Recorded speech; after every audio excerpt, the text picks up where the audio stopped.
year. کل 5 ریاستوں اتر پردیش، پنجاب، اتراکھنڈ، گوا اور منی پور میں انتخابی نتائج آنے والے صبح 8 بجے سے ووٹوں کی گنتی کا عمل شروع ہوگا۔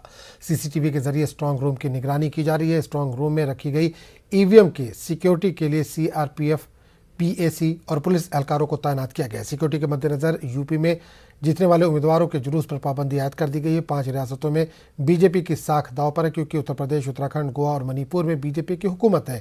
ایسے میں BJP ان ریاستوں میں دوبارہ جیت کا دعویٰ کر رہی ہے۔ وہیں کانگریس کے لیے پنجاب، اتراکھنڈ، گوا اور منی پور میں اقتدار میں واپسی کا چیلنج ہے۔ اگر کانگریس UP سمیت 5 ریاستوں میں اچھا مظاہرہ کرتی ہے تو راہل گاندھی کی قیادت کو تقویت ملے گی اور آگے کی سیاسی راہ ہموار ہوگی۔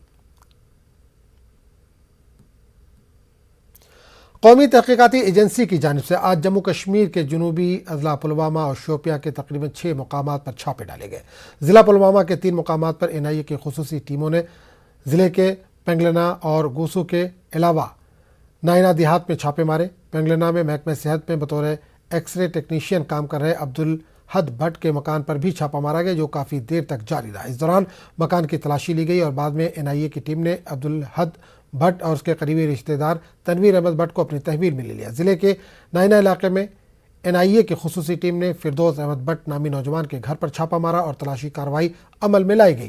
فردوس اس وقت ملی ملٹنسی کی واردات میں پلوامہ پولیس کی تحویل میں ہے۔ تیسرا چھاپا ضلع پلوامہ کے گوسو علاقے میں جماعت اسلامی کے سابق ضلع صدر پلوامہ سمیت 3 کارکنوں کے رہائشی مکانوں پر پڑا۔ سابق جماعت کے ضلع صدر غلام قادر وانی کے رہائشی مکان پر NIA کی ٹیم نے تلاشی کارروائی کے دوران ٹیم نے بینک ریکارڈ سمیت کچھ دستاویزات اپنے ساتھ لیے۔